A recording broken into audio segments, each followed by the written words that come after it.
ሰላም ጥዕና በልና ፍትዋትን ክብራትን ቤተሰብ ትግራይ ብሮድካስት ሰርቪስ ንዕለተ ዓርቢ 5 ሕዳር 2018 ዓ.ም ዝተዋደዱ ሓደሽትን እዋናውን ዛዕባታት ሒዝናልኩም ቀሪብና ኣለና ሓብራዊ ጻንሒትኩም ሳና ክኸውን ዓድምና ናብ ዝርዝራቶም ተሰጋጊርና ዶክተር ቴድሮስ አድሓኖም ንዝሃበ ህጹጽ ምላሽ ተመስጊኖም ሃይለ ደደቢት ቶግ ዘበል ሓቂ ብዓለም ለኻዊ ምርመራ ተደጊፉሎም ሓዚ ዝረአ ዘሎ ኣሰላልፋ መሪሕነት ትግራይ ንታሪኻዊ ድሕረ ባይታ ትግራይ ዝጻረርን ዝሕፍ ምዃኑ ተገሊጾም بخالي حبرتا أبز متشو عد تغميتهم حوز الساورو عقب توهيلهم اللوم تعزيزو على من قد مخاين عد قرات مغالة تخفيتو اللوم بخالي زينا أبزوريا ختم عدساوا كبيد وترسفينهم نا إيرترا درونات زملكت حدش حبرتا وانتزرقي حلوم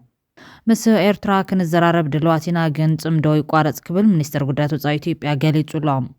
أب مدة ما أب ليبيا أب بحري جالبا كاب زت حلتهم سدتنيتات توم شوعت دحرسمون بهوت ترخيبهم ملو نزيعتمون كالو تقدست زبلنا معبالتاتن كان كافلكم من أمسانات زنحهم بقدمنت قدم 5 عامات لك كم علت تمالي 4 حدار كل تشعن 13 عام تمرت جفجف كتما زلم بساب سراويت إيرتراس تفتصم العلت يوم بوزحات تجفجفهم بوزحات تدفيرانيان بزعلت زي فتحي نقدايات تحتات النت نقبنياتات كخون نتقلب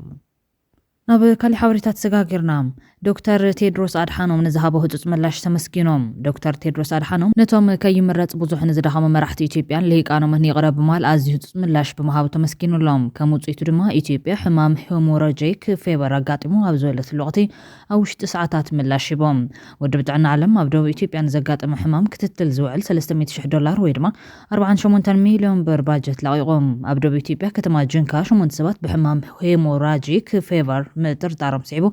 ودبت عن علم ناي $300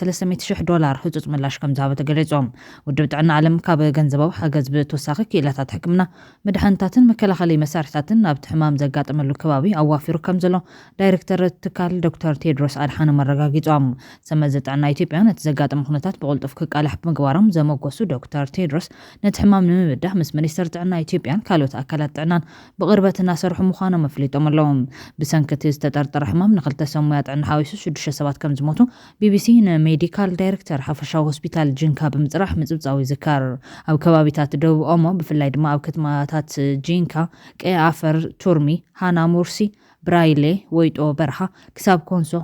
مالتون كارات تنقصاصو دق سقراي كونا نزمل اخت تسمعو كلكم تلبدا هد كساب زبل من قصاصاتكم ناوحس زغونو كالوت كبابيتات انت تقبرو يمكار نبل كتما عدس أبا كبيد وطر سفينو اللوم أوشت كتما عدس أبا كبيد وطر سفينو بمهلاو فيدرال بوليس تعو تفتش عام مكبار تتأميدوم تمالي بمنقد تقراي دبر برهان سندفة بورميح نازريت أمحرا بحر دارن سلولتان عفر آواش جمالي كل بيهنا وكتما عدس أبا زيتو 4 قند مسمرات مولو بمولو تعازم نيرم كابو انجي زمتز كاب آواسا زمتز بغالي تزمتز منقدسات تعازم اللوم حزبي عم منقد زحدرون بغطرون نابر خمخادو قتيلو اللوم أبا زحلفو حدات سامنتات راح عطوات فانو مالت ونصور أحدو قبل عليه بريزيدنت كل أمحارة أرقا خبده فتنة أطلت بمكاد أوشت مرحنة بلزقنا رعدفت يرؤيهم بزي كازي أوشت يعد سواب استخايدو صور سرحيتات تسرعت كاوشت كوقع كم زغال سقات فتير لهم بزرع دزاتو وجل بلزقنا من لاكالات سلياتها تخطيتو أبرس كتمات هاجر فنون عبكي اللعلو أبو تتنق غير كاب تبهيلو لهم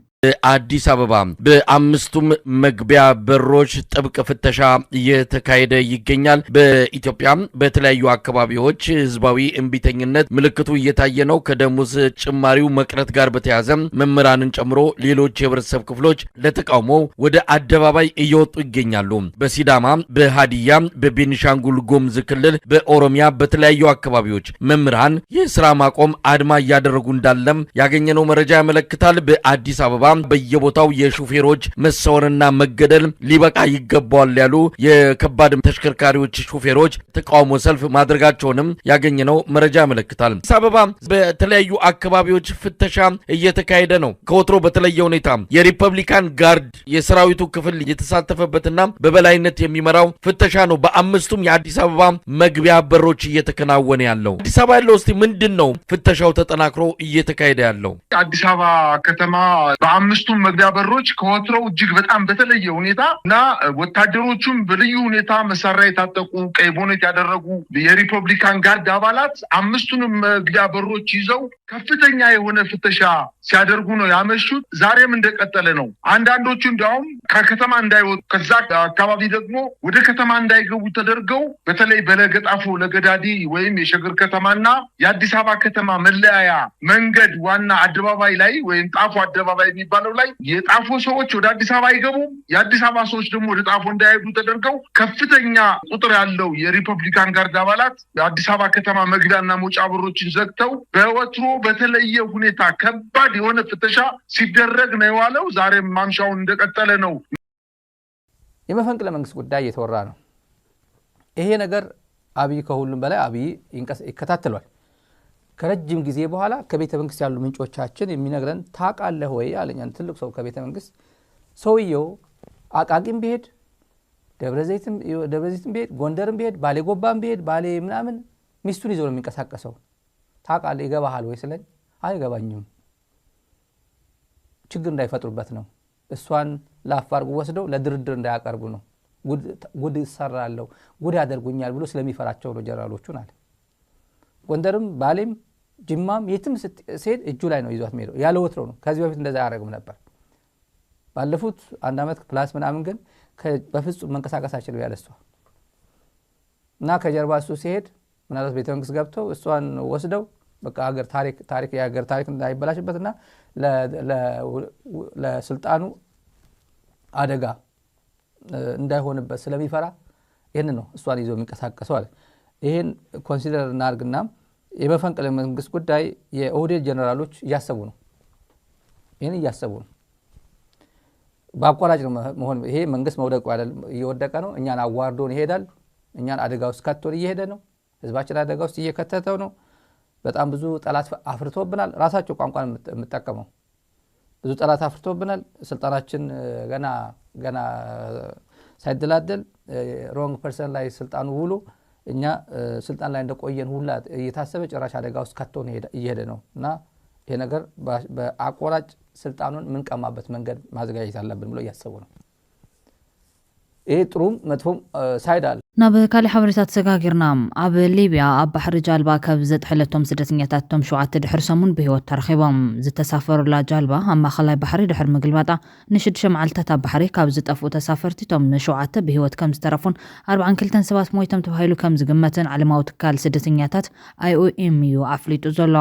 እቶም ብሂወት ዝተረፉ 7 ሰባት ካብ ሱዳን፣ ናይጄርያ፣ ካሜሮንን ሶማልያን ምዃኖም እቲ ትካል ዘውፅኦ መግለፂ ሓቢሮም ንሳቶም ን6 መዓልትታት ኣብ ባሕሪ ሰንፈለል ክብሉ ፀንሑ ኮይኖም ሰበስልጣን ሊብያ ዝሓለፈ ሰንበት ኣብ ጥቓ መዕደሊ ነዳዲ ኣልቡሪ ናይ ምድሓን ተልእኮ ድሕሪ ምፍፃሞም እዮም ተረኺቦም ዘሎም። እቲ 47 ደቂ ተባዕትዮን 2 ደቂ ኣንስትዮን ፅዒና ትጓዓዝ ዝነበረት ጃልባም ካብቲ ኣብ ገማግም ባሕሪ ትርከብ ከተማ ሊብያ ዝዋራ ድሕሪ ምብጋሳ ድሕሪ 6 ሰዓታት ብ3 ሕዳር 2025 ከም ዝተገልበጠት ይዝካር። ኣብዚ ዓመት ኣብ መስመር ማእኸላይ ባሕሪ በዝሒ ዝሞት ሰባት ልዕሊ 1000 ከም ዝበፅሐ ፀብፃባት ይሕብሩ። ኣብዚ ቀረባ እዋን ኣብ ሊብያ ዝቐፀለ ግፍዕታት ዝመልከት ፀብፃብ ንብዙሓት ኣሰንቢዱ ከም ዝቐነየውን ይፍለጥዮም። ሊብያ ኣብ መሬት ዘላ ገሃነም እሳት እያ። ብዙሓት ኤርትራውያን መንገዲ ሊብያ ክሓልፉ ከለዉ ብዙሕ ግፍዒ ኣደራዕ ብፍላይ ከዓኒ ኣብ ልዕሊ ደቂ ኣንስትዮን ህፃናትን ዝወረደ ክትገልፆ እውን ኣይትኽእልን ኢኻ። ሎሚ መዓልቲ ብዚ እንሪኦ ናይ CNN ጋዜጠኛ ኣብ ሊብያ ከይዳ ኣብ ልዕሊ ደቂ ኣንስትዮ ህፃናት ብሓፈሻ ከዓኒ መንገዲ ሰህራ ገይሮም ንኤውሮጳ ንኽኣትዉ ዝሓልፍዎ መከራ ዝትርኽ ሓደ ሪፖርት ቀሪቡሎ። ካብ ኩሉ ንዓይ ንኽሰምዖ ንኽሪኦ ዝሕመመኒ ዝኸበደኒ ኣብ ልዕሊ ደቂ ኣንስትዮ ዝግበር ዓመፅን ግፍዕን እዩ። ሓንቲ ካብተን ደቂ ኣንስትዮ ኣብዚ ኣስዒበ ከስማዓኩም እየ መዓልታዊ 4 ወዳት ከም ዝጋሰስዋ በቲ ኣብ ልዕሊኣ ዝወርድ ዓመፅ ከዓኒ ሂወታ ንኽትሐልፍ ብዙሕ ግዜ ከም ዝፈተነት ብጣዕሚ ቃንዛ ከም ዘለዎ እያ ትዛረብ። ሰምዖ ብጣዕሚ ዝኸብደካ እታ ጋዜጠኛ ክትሰምዖ ኣይከኣለትን። እዚ እዩ ኣብ ሊብያ ዘሎ። እዚ ነቶም ካብ ሱዳን ንሊብያ ዝብጎሱ ዝፅበዮም ዘሎ። እዚ ነቶም ካብ ኡጋንዳ ናብ ሊብያ ዝብጎሱ ዝፅበዮም ዘሎ። እዚ ነቶም ካብ ኢትዮጵያ ናብ ሊብያ ዝብጎሱ ዝፅበዮም ዘሎ። ስለዚ ሊብያ ኣብ መሬት ዘላ ገሃነም እሳት ስለ ዝኾነት سبات ليبيا قصم نخي كدو ناو قصم نخي تموتو كنسعر علينا نسمع أيوه إذا صاب نايزا غازيتنيا ناي CNN بخالي زينام هاي لددبيت توق زبل حقي بعلم لخوم مرمرة تدقفهم تقراي بزي حقا عدنا ورقن مدفع حدقنيا كيميكال تتأفق كم زلا مزنعتاو تحسدو بعلم لخوم ميديا وجيوم اتوم حالفنت زي سمو ماكلات اتلومي بلعل تقراي بميركورين كيميكال نجيروم زفتمو زلو ولدو زبر استقبار كيرو اب اوروميا نعب كساب زلعل نعمتات او كالي كفالي تيبيا زفتمو زنورا مخانو هاي لبعلو يمسكر اللوم حق دمايوم اب اوروميا بفلاي دما مس ميد روك مس مبكال كبابن مقدال اكال دك سباسن كبيد مكساس نيرو يوم مجمري احمد خلو اوروميا اندهالو انا او هرميا اندهالو كلتاشن 16 نا اوروميا يزات نير نا بنشانغول يزات نير اوروميا سالا جوار تطاو مسبلغن حتى ثاني حين تنسيانا يدن ميركورين تግራይ ተጀሚሩ مستوحاله ናብ ትግራይ ምሽላኹ ጀሚሮም መሃይም በዓል ሃፍትን ዶንቆሮ ፖለቲከኛን እትየሞ ሕዚ ከፍተ ተቀትል ጤል ተቀትል አድግ ተቀትል ጥንሰ ይውርድ ኣሎ ተዘይለስ አውዚ ወፂና ህዝብና ከይውዳእ ስደድዎ ክንሪዮ ዝውሳኽ ክንውስኸልኩም ስለዝበልና ማንም ጎታት ጃፌ ወዲ ጃፌ ቁርሱቡና ኣብ ዝኾነ ኣኼባ ከይዱ ሃይላንድ ማይ ካብ ምልጣጥ እንዳወፀ እንዳኣተወ ኩኪስ ካብ ምቁርጣም ከራባት ተሓኒቁ ቂቕ ኢሉ ሰቢሕኻ ኣብ ወንበር ካብ ምማቕ ካሊእ ዘይፈልጥ ኤልፍ ደንቆሮ ተኣኪቦ ብላዕሊ ጉርዲ عد غيتطفو أبا زحلف سمونا أستات 13,000 جرام ميركوري بإكزيبس تتحيزو زبلش زينا شفت مخانو متزبزابنا يفلات درجة 13,000 جرام ميركوري نهزب تقراي أو حدا قاودي أو كمزلو من قسطا مليوم أزمت أن ميركوري نملا محبر سبات كبكلن 10 عامتات من جماي مريت حرشان تعنا دك سباتن أو حدا قاكتو كمزغل كيلاتات يزاربون حي العمام كل خالين مكود زارن زي حقا عدنا أو زحلف سرحيتات 13,998 جرام ميركورين كل 205 كيلوغرام ساينايدين كمستمنزعه أفليت اللهم قلت يوم كيميكالات بسنكلو على المرزا ما الناس عدنا كيوعلو استخلكو اليوم تمرامرتي أكبابي كم زتنقاو 1 جرام ميركوري رحنا حدا نشتيك عليه ويدما نحيالو هكتار مريت حرشا كبكلي غال سلازي 13,000 جرام لعل 13,000 هكتار كبكلي غاليو الصفحة زي بتقراي حيالو ورداتات كشفن زغال سفحي يوم ميركوري تزلق بمسون سنسلة مقبنا بيلو ناب كم بعلتك كذا جيبا مرب زامسلو رباطات ماتوام أما ميركوري ناب ميلتي ميركوري غيار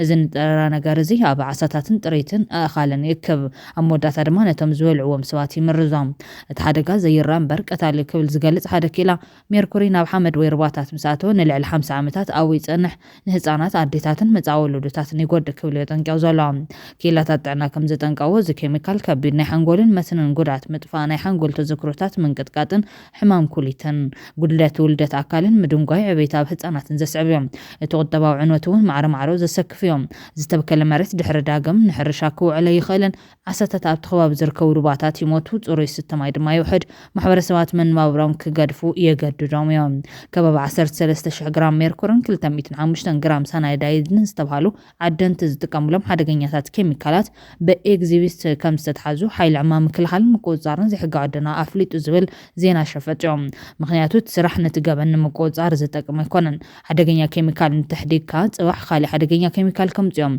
سلازي زينا كخون زنور حدقنيا كيميكالات حيزوم استرخوا عدنتي كندز قصعات تفريدوم زبليوم زتوسدم حقاوسو قمتي كقلات زنور بمال تحايل عمامي شفت كمزلو تقليت لهم حزد ما تقراي بزي حقاو عدنا ورقن مدفع حدقنيا كيميكال تفخم زلا مصنعتها وصحفات بعلم لخاو ميديا وصملهم اب قرباوان بزا جلوبال اند ميل زكايد مرمرا بخوينات استوغد تقراي بسنك ورقي مسقاي دق سباتن اسكاف مخانو كمزلا قالعوم ملكت بلصقنا زرا اب كندو دخنت عميقو ግጭት ከም ዘበገሰ ዝገልጽ ጽብጻብ ኣዕናዊ ማሕበራውን ከባቢያውን በሰላታት ከም ዝገደፈ ይሕበር ምርመራ ግሎብ ከም ዝሕብሮ መብዛሕትኡ ዝወርቂ ብዘይወግዓዊ መርበባት ኣቢሉ ናብ ዓለም ለኻዊ ዕዳጋ ኣትዩ ክኸውን ከም ዝኽእለን ዘጋጥሞ ዘሎ ከባቢያውን ሰብኣውን ጉድኣት እውን የጉለ ኣብ ትግራይን ኦሮምያን ሩባታት ብሜርኩርን ሰናይድን ተበኪሎም መሬት ሕርሻ ተገፊፉ ጉልበት ህጻናት ብሰፊሑ ይቕጽል ኣሎ ኣብ ሓደ እዋን ኣብ ሕርሻ ዝምርኮስ ዝነበሩ ደቂ ዓዲ ሕዚ ዝተመረዘ ማይን ምድረ በዳ ግራውትን የጋጥሞም እቲ መኽሰብ ድማ ናብ ካሊ ቦታታት ይውሕዝ ምህላውን ኣዘኻኺሩሎም ወርቂ ትግራይ ፍትሒ ዘይብሉ ተፈጥሮኣዊ ሃብቲ ኮይኑ ሕዚ ግና መርገም ክኸውን ከም ዝኽእል ዘዘኻኽር ምዃኑ እውን የጠንቅቑ እዮም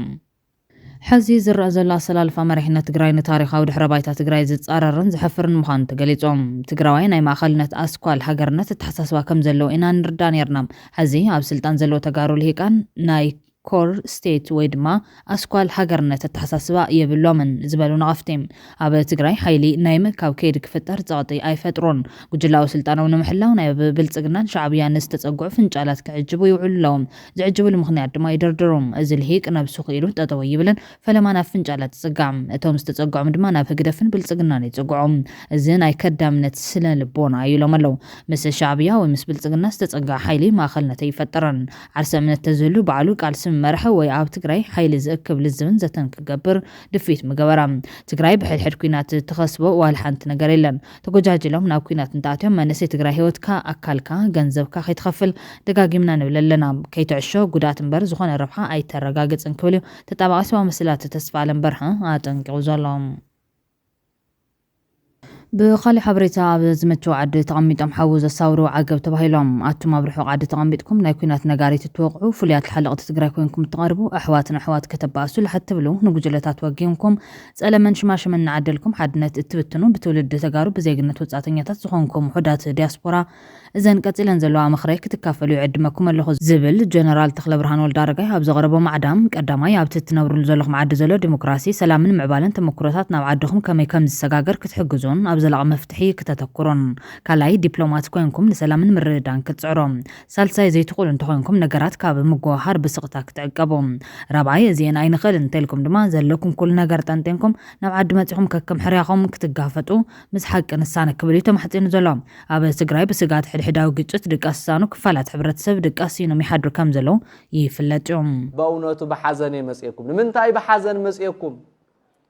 ትግራይ አቤላ አደ ትግራይ ከመየላ አቦ ትግራይ ከመየሎ መንእሰይ ትግራይ ከመየሎ እንትኸፍ ንታሪኹ خفو ንምንጋሩ ከቢድ ንኽትገልጾ ከቢድ ንእሽተይን ዓብይን ክዋጉ አደ ብኽልተ ደቃ ክትልቅስ ሓደ ጸላኢ ሓደ ጸላእት ኮይኖም ክልተ ደቃ ክትርኢ ናበይ ስለወላድ ለው ልቦም ይመለሱ ተገረዛ ወላድ ዕድመልካ አለ በኸይተት ነውሪ ትግራወይቲ ናምታይ ወጣት መንእሰይ ዕድመልኩ ዕላት ላወተ ለሐረረ ነውሪያታ ናምታይ ህፃን ናምታይ ተሐርር ናምታይ ደለል ላወይት ነበር ወሊዳ العرب እዚ አይን ቅበላይ خزين ቅበላ ጽባሕን ቅበላ ደህ ጽባሕን በላ በቃ እግዚአብሔር ላው ልቦናኦም ይመልሶም እግዚአብሔር ንበሊና خزለ نركينا نزررينا عندها هلوله ጨኒ እወይን ኢላ በኸይላ ዝረረ ይልሐድርሎ ወላድ ሓውዳ ማይ ሙቅያሕ ፊቃኒها በቃ ዚ ወይ ለምስምዕዎ ብልቦናኦም ብሉኦም يدامጽ ወይ رأي ወይ ስምዕዎ ዓለማት ብሙልኦም ይስምዑና ይረአዩና በቃ حزن احنا ناي خوينات جيجنا كم قلي ايدل يعني ناي سلام جيجنا يمرص الله يدلي الله سلام كنبر تمز تروفو كنا نوح انا قالي تسوياتني تمز لو لوم تمسجن حال زيوم سلام امسنا سرع عمته ميره سرع حيزا هيدا تسويات حزي لا قالت تكني اشتني احساس ترى ابوتاك تكلي يحب الله ግን አነ በእኔ حق ሆነ መንግስቱን ከሕግዘና ለዎ ሰላም ከን ቢሰለይ ነው ብራይማ ትትማሊ ብጻይ ብጽይት ክንበሃል ተለና ትትማሊ ኣብ ማይላው ኣብ ድፋዕ ኮይና ንኻደ ብጻይ ንኻደ ብጽይት ናይ ምህላይ ምልክት ዳተባሃልና ሓደ ብጻይ ካተወቀዮ حدب تأثير اللي يسمح كبار تلقى عينه بصايكو إيه ولسا قلت وغيو كخديه الخاهي وتقبل خالو تخيو بصاي خاي الخا نابع الخاهي وتقبل خالو تخيو لا بقي دس فقرزي يولاد بتعمي الحزن مريم تمال اللورنا يفقري هزل لنا يي كتسمع تلقى يحفر بتشالي هنا سي حزني بخالي እዋናዊ ዜና ተዓፂዙ على መንገዲ መኻይን ዓዲግራት ማለት ከፊቶም ኣብ ዓዲግራትን ዙርያን ዝርከቡ ኣባላት ሰራዊት ትግራይ ዋና መንገዲ መኻይን ምዕፃው ዘካተተ ሰላማዊ ሰልፊ ከካይዱ ኢሎም እዮም በቲ ሐሙስ ሕዳር 4 2018 ዓ.ም ዝተኻየደ ሰልፊ ኣባላት ሰራዊት ትግራይ ካብ ንግሆ ክሳብ ምሸት ሰዓት 11 ፍርቓን መንገዲ መኪና ዓዲግራት መቐለ ተዓፂው ኢሎም እቲ ዝተዓፀወ መንገዲ ትማሊ ሰዓት 11 ፍርቓን ኣጋምሸት ሕለፍ ተመሓላለፍ ምዃኑ ቲክቫህ ኢትዮጵያ ቤተሰብ መቐለ ካብ እማኛ ተረጋጊጹሎም ኣብ ዝሓለፈ ወርሒ ጥቅምቲ ካብ 3 ክሳብ 7 ጥቅምቲ 2018 ዓ.ም መንገዲ መኻይን ምዕፃው ሓዊሱ እንተኻተልቲ 5 መዓልታት ንዝተኻየደ ሰልፊ ኣባላት ሰራዊት ትግራይ ሲዒቡ ጊዜያዊ ምሕዳር ትግራይ ደንብ መስል ተጠቃምነት ኣባላት ጸጥታ ትግራይ ምጽዳቕ ይዝካር ናብ ዓዲግራት መእተው ዘሎ መንገዲ ሐሙስ ረፋድ ጀሚሩ ብተጋደልቲ ኣርሚ 15 ተዓጽዩ ብዙሓት መኻይንን ብዙሕ ሰብን ክሓልፍ ኣይከኣለን ንኣምቡላንስን ሓራስን ፍቓድ ሂቦም ይሕልፉ ነይሮም ሕዚ እውን ሕቶና ኣይተመለሰን ከም ህፃን ይዕሽዩና ኣለው ይብሉ ነይሮም ካብ ጭርሖታቶም ዝተወሰና ድማ ደሞዝን መሬትናን ይወሃበና መራሕቲ ድምፅና ክሰምዑ እምበር ካባና ክሕቦ ይግባን ፍትሒ ተዘይረኺብና ቃልስና ክቕፅል እዩ ሰልፊ ዘውፃና ፎቲና እንተይኮንና ዝተገዲድና ኢና ብሰንኪ መራሕትን ህዝቢ ምዕፃውና ይቕሬታና ሓትት ሕዚ እውን ምንቲ ህዝብና መስዋዕቲ ክንከፍል ኢና ዝብሉ ይርከብዎም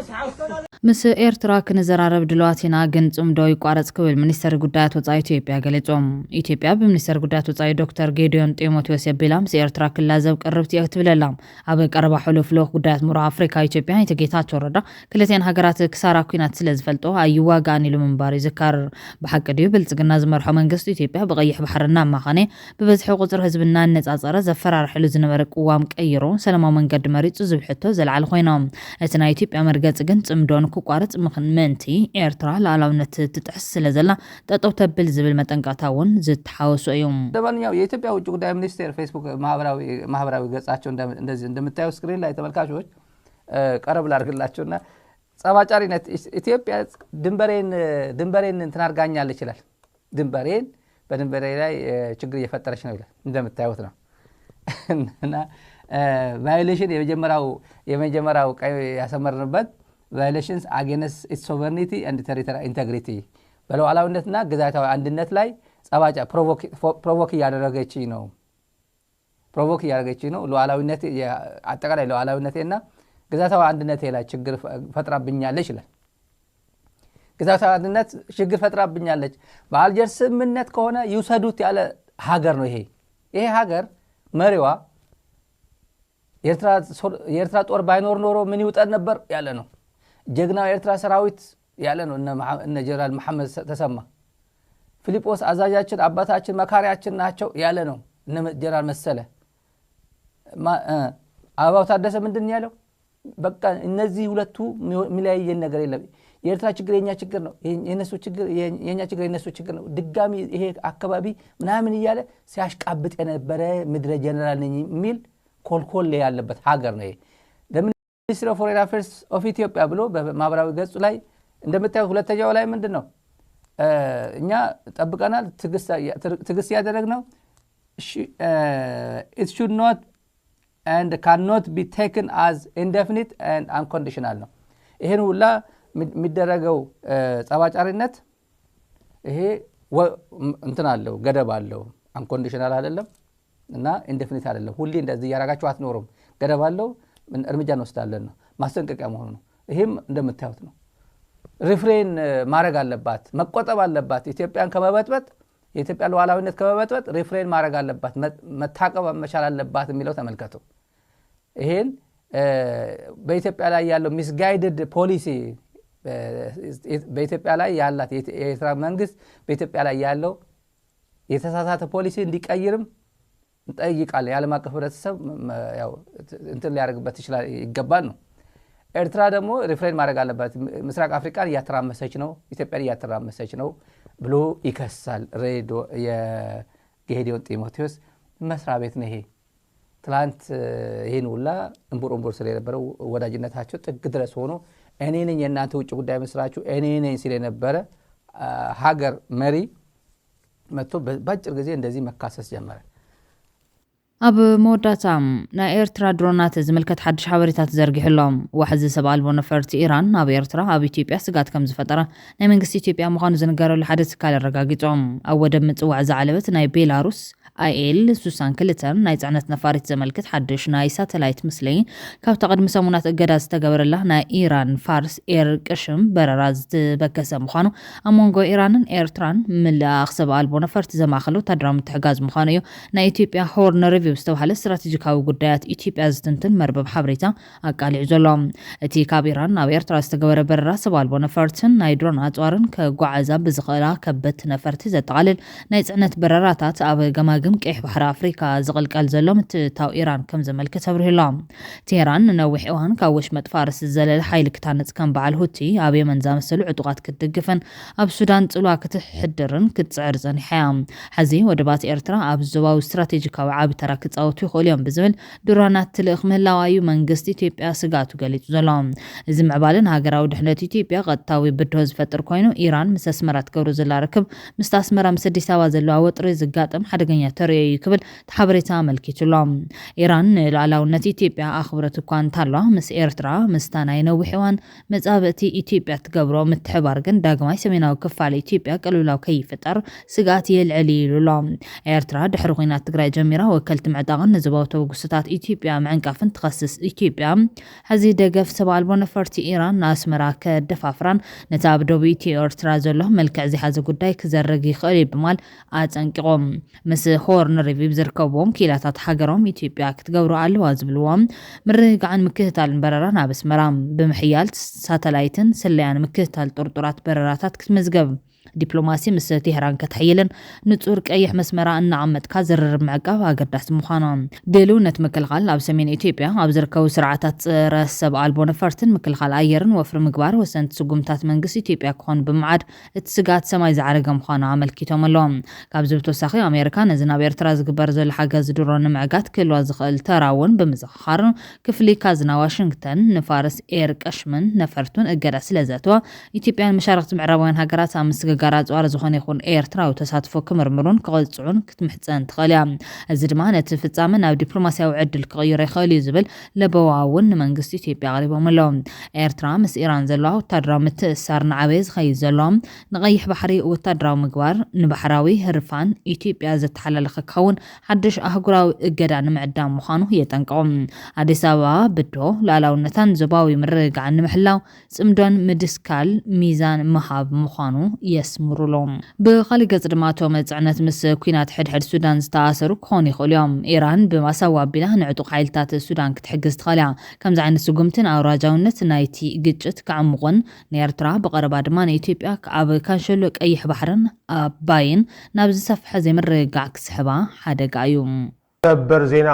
የእንግሊዝ መንግስት በኤርትራ ላይ የጉዞ ማስጠንቀቂያ አወጣ። መረጃውን በአጭሩ ልንገራችሁ። የዩናይትድ ኪንግደም መንግስት የውጭ ጉዳይ መስሪያ ቤት ዛሬ ባወጣው የጉዞ ማስጠንቀቂያ ከኤርትራ ሁሉም ድንበር በ25 ኪሎ ሜትር ርቀት ላይ ዜጎቹ ፈጽሞ መሄድ እንደሌለባቸው አሳስቧል። ወደ ሌሎች የኤርትራ ክፍሎች ከመሄዳቸው በፊት ደግሞ ይህን ዛሬ ያወጣውን የጉዞ ማስጠንቀቂያ በጽሞና እንዲያነቡ ጥሪ አስተላልፏል። ይህ ማስጠንቀቂያ በአሁኑ ወቅት በኢትዮጵያና በኤርትራ መካከል ከፍተኛ ውጥረት መስፈኑ ይጠቅስና በኤርትራ ውስጥ ቀውስ ከተፈጠረ ነገሮች በፍጥነት እንደሚለዋወጡ ያስረዳል። ጨምሮም ይህ ደግሞ በኤርትራ ውስጥ የመዘዋወርና ኤርትራ ለቆ የመውጣት እንቅስቃሴውን ሊገድበው ይችላል ያለ ሲሆን ቀውስ ከተፈጠረ ከእንግሊዝ መንግስት ድጋፍ የማግኘት እድላቸው የጠበበ ሊሆን እንደሚችልም አሳስቧል። በመሆኑም እንግሊዛውያን በኤርትራ ውስጥ ያሉ ችግሩ ከተፈጠረ ዜጎቹ ከዚያ ለመውጣት የራሳቸውን ጥረት እንዲያደርጉም ምክር ለግሷል። በዚህ ወቅት ከኤርትራ መውጣት የማያስችል የደህንነት ስጋት ከተፈጠረ ደግሞ አስቀድመው ምግብ፣ ውሃና መድኃኒት በማከማቸት ከቤት እንዳይወጡ እንደ ሰዓት እላፊ ያሉ በአገሪቱ ውስጥ የጣሉ ገደቦችን እንዲያከብሩና ሚዲያዎችን በንቃት እንዲከታተሉ መክሯል። ማስጠንቀቂያው ጨምሮም እንግሊዛውያን ዜጎች እርዳታ በሚፈልጉበት ወቅት የኤርትራ መንግስት ባለስልጣናት በአስመራ ለሚገኘው የእንግሊዝ ኤምባሲ ማሳወቅ ልምድ እንደሌላቸው ጠቅሷል። የኤርትራ መንግስት ባለስልጣናት ያሰሯቸውን የውጭ ሀገር ዜጎች በተመለከተም ለቆንስላቸው መረጃ እንደማይሰጡ የጠቀሰው ማስጠንቀቂያው ጨምሮም በመሆኑም እንግሊዛውያን ምንም አይነት ችግር ቢገጥማቸውና እርዳታ ከፈለጉ ኤምባሲውን የሚያገኙበትን ስልክም አስቀምጧል። ሌላው የሰጠው ማሳሰቢያ የእንግሊዝና የኤርትራ ጥምር ዜግነት ያላቸውን ዜጎች በሚመለከት ነው። እንደዚህ አይነት ጥምር ዜግነት ያላቸው ሰዎች የኤርትራ መንግስት ኤርትራዊ አድርጎ እንደሚቆጥራቸው አስረድቷል። በመሆኑም ጥምር ዜግነት ያላቸው በኤርትራ ውስጥ በዜጎች ላይ የተጣለውን ግዴታ ማለትም ግብር መክፈልና ብሔራዊ አገልግሎት ላይ መሳተፍን የመሳሰሉ መፈጸም እንዳለባቸው አስታውቋል። በማጠቃለያም በኤርትራ የሚገኙ ጥምር ዜግነት ላላቸው ሰዎች በአስመራ የሚገኘው ኤምባሲ ምንም አይነት የቆንስላ አገልግሎት እንደማይሰጥ አስረድቷል።